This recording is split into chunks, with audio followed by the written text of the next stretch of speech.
Hey guys, Property Search, think Gladfish. I'm Alegre-Wood and this is Property Rant. So I'm hearing lots of questions from clients and things like that saying, buy-to-let's not profitable anymore. And it's like, what a load of rubbish, yeah? That's the media hype you're listening to. That's all the, the rubbish that's going on. And, you're hearing, all sorts of alternative investments saying, oh, don't do that anymore, it's not profitable, do this, plantation trees in Chile and all this sort of thing. And it's amazing the variety of alternative investments that have popped up and companies that are selling alternative investments. I mean, it's interesting. Right through the recession, we sold buy-to-let.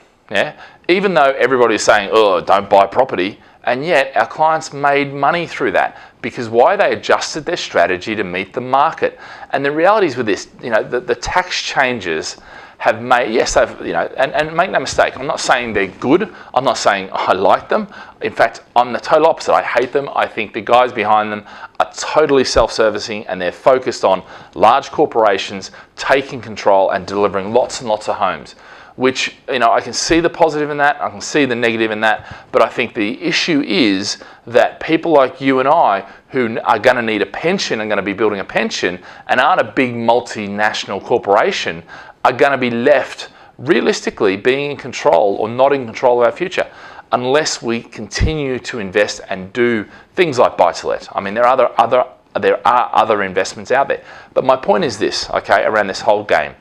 Buy-to-let is still profitable. Yes, the rules of the game have changed, okay? So you adjust to change with the rules. And, and as soon as you do that, you realize, actually, yes, for instance, in my own case, it's going to cost a substantial amount to change my portfolio around, and that may mean that I need to sell some because it's not really worth changing them.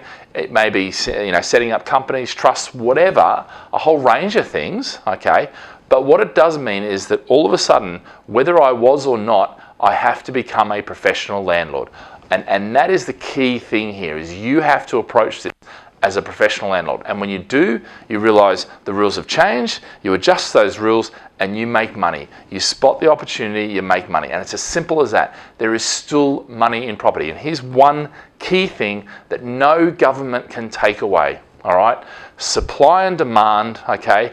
And land. Land is something interesting because there is only a finite amount of it, and realistically, there's very little they can do to make more of it. I mean, one way to make more of it is to build up. And look in the cities, that's what's happening. And that is actually what's going to be happening a lot. High rises, more and more high rises. Look at Singapore, the most densely populated island on the planet. How do they build it? How do they do it? They build up. And that is what's happening. I mean, there's even talk about building underneath, in the ground. But, we'll see what happens there. But right now, that's really the only way to maximize the land use that we have, okay? And that no government can can change. Supply and demand, that's based on human nature. And no government can legislate that, or I haven't found one yet that can. So the reality is, this is, them changing the rules of the game. Yes, it's a bit of turmoil, it's a bit of change. But you know what? Crisis, opportunity, same thing virtually, okay? So you have to look for the opportunity and not be whitewashed by the media talking rubbish about how something is not profitable anymore, all right?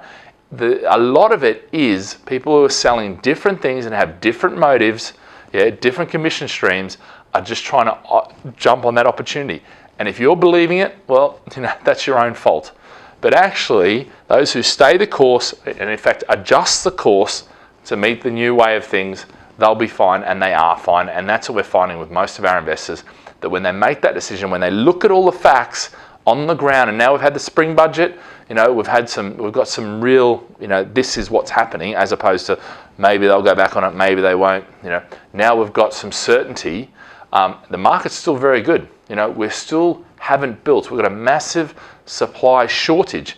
And the only way we're going to overcome that is by building more, and that means new developments, and that means releasing new land. That means lots of opportunity for you as an investor.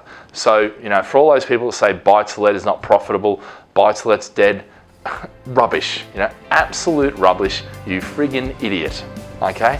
Anyway, guys, have a great day, live with passion.